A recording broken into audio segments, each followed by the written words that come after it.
नमस्कार, मी शोभा स्वाद मराठीमध्ये आपले खूप खूप स्वागत आहे. तर मंडळी, बाहेर छान पाऊस चालू आहे आणि त्या पावसामध्ये मला असं वाटलं की छानपैकी भजी करावं, कुरकुरीत एकदम. तर ती कुरकुरीत भजी कशी बनवायची? तर आपण आळूच्या वड्या आपण नेहमीच खातो. तर तुमच्याकडे चना डाळ आणि आळूची पानं असेल तर नक्की करून बघा. चला तर बघूया कशा बनवायच्या त्या. त्यासाठी चना डाळ मी सकाळीच भिजत घातली होती. आता 5 वाजले आहे.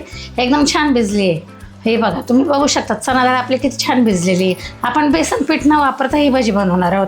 भजी म्हणजे आळूच्या पाण्याची भजी बनवणार आहोत. याच्यासाठी आपण ओवा घेतलेला आहे, जिरे, लाल सुक्या मिरच्या घेतलेल्या आहे, मीठ आहे, हळद आहे आणि लसूण घेतलेलं आहे आणि ही आळूची पानं घेतलेली बघा मी. आता पावसाळ्यात आळूची पानं छान मिळतात, त्यामुळे मी आळूची पानं आणलेली. त्यासाठी मी म्हणजे ही चना डाळ आहे ना, आपली भाजीची वाटी असते ना, ती 1.5 वाटी चना डाळ घेतली होती मी.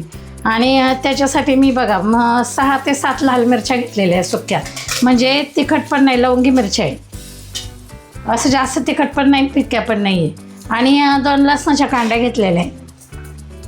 आपला गावरान लसूण एकदम साली पातळ आहे, त्याच्यामुळे मी लसणाचं एकदम म्हणजे सालींसहित लसूण घेते. आणि अर्धा चमचा जिरे आणि अर्धा चमचा ओवा घेतलेला आहे, ते सुद्धा आपण या वाटणातच टाकून घेणार आहोत. आणि हे छोटा चमचा 1.5 चमचा मीठ आणि अर्धा चमचा हळद घेतलेली, ती सुद्धा मी याच्यातच टाकून घेणार आहे. तर ही चना डाळ आपण भिजवली होती, ती मी 2-3 पाण्याने स्वच्छ धुवून घेतली. आता ती त्याच्यामध्ये टाकून घेते.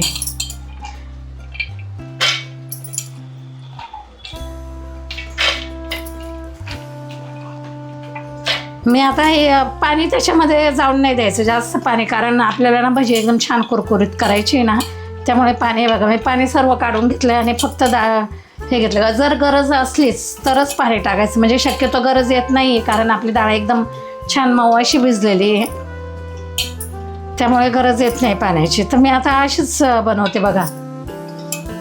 सर्व डाळ काढून घेतली. आता मी मिक्सरला लावून घेते. आपल्याला ही डाळ जास्त बारीक वाटायची नाही, मी तुम्हाला दाखवते कशी वाटायची ती. तर तुम्ही बघू शकता ही डाळ आपली कशी झालेली आहे, एकदम अशी म्हणजे एकदम बारीक पण नाही वाटून घेतलेली मी. आणि म्हणजे हे चमचे ना, ते मी 3 चमचे पाणी टाकून घेतलेलं बघा, कारण जास्त पाणी आपल्याला याच्यामध्ये टाकायचं नाही. तर मी ही आळूची पानं आहे ना, अशी हे देठ आहे ना असं काढलेलं आहे बघा. आता हे देठ जर काढलं ना, कारण आपले भजी ना त्याच्यात शिरा आला नाही पाहिजे. आता हे देठ मी काढून घेतलं. आता असं हळूस असं एकदम वरून असं एकदम असं हे बघा, अशा पद्धतीने मी हे शिर आहे ना अशी काढून घेतलेले. तुम्ही बघू शकतात हे अशा शिरा काढून घ्यायच्या, म्हणजे कसं आपल्या भज्यांमध्ये देठ येत नाही. तर याच पद्धतीने मी आता सर्वच पानांच्या काढून घेते.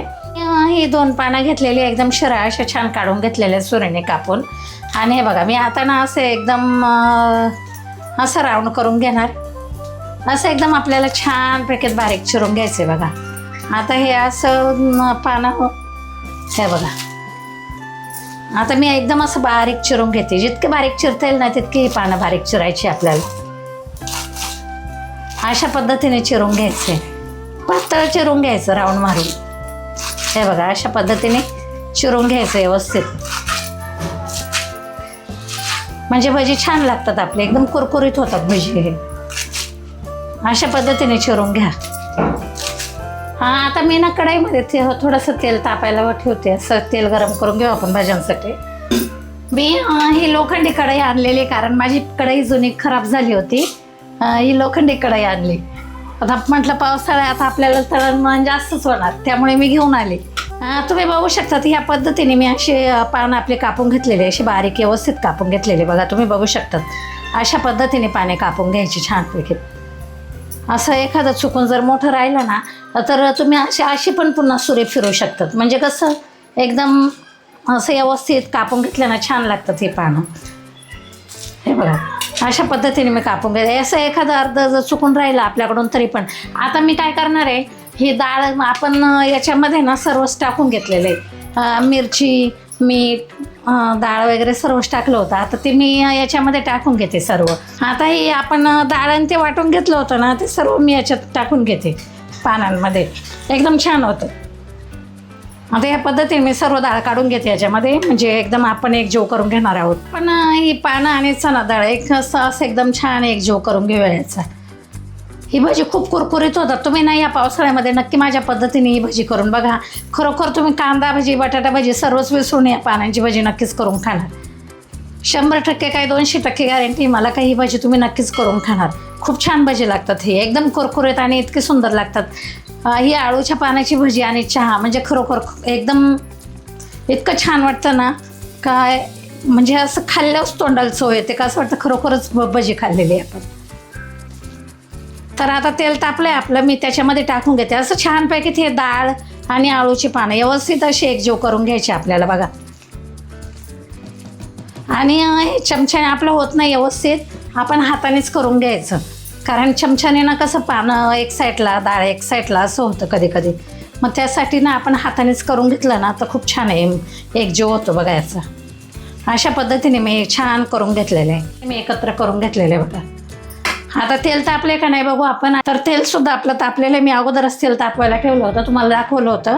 तर आता ही भजी ना मी अशी बनवून घेते याच्यामध्ये बघा.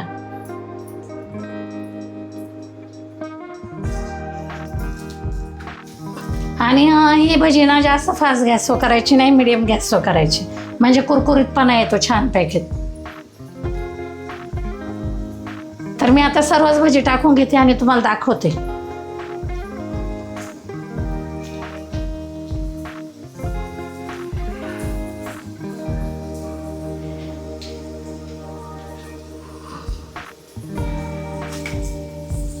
अशा पद्धतीने सर्व भजी टाकून घेणार आहे. आता ही भजी ना जवळजवळ 2 ते 3 मिनटं म्हणजे चांगलं व्यवस्थित रुळोपर्यंत, म्हणजे कसं एकदम व्यवस्थित बसण्यासाठी ना असं 2 मिनटं ठेवायचं, लगेच पलटी मारायची नाही.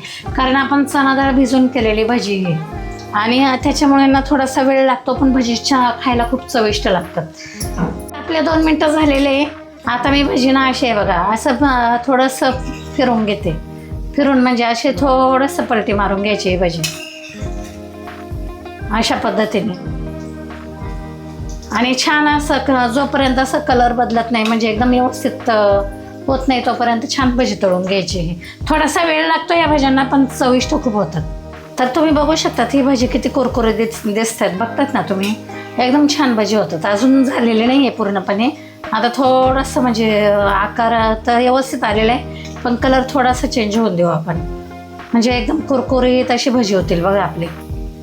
थोडंसं असा गुलाबी कलर आपल्याला तळून घ्यायची. तर ही भजी आपली झालेली आहे बघा. तुम्ही बघू शकतात कलर कसा आलेला आहे आणि याच्यामध्ये तेलसुद्धा जास्त उतरत नाही. आता मी ही भजी काढून घेते.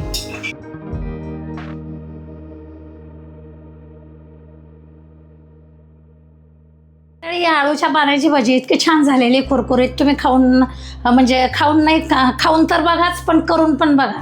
आणि माझ्या पद्धतीने नक्की ही आळूच्या पानाची भजी करून बघा. आणि आपण बेसन पिठात करतो ना, त्या बेसन पिठात न करता चणा डाळ भिजत घालून त्याच्यामध्ये करायची, एकदम छान भजी होतात. आणि कशी झाली ते मला नक्की कमेंट करून सांगा. तर व्हिडिओ थोडा जरी आवडल्यास लाईक करा, शेअर करा आणि सबस्क्राईब बाकी नक्की करा. बाय बाय, भेटूया पुढील भागात.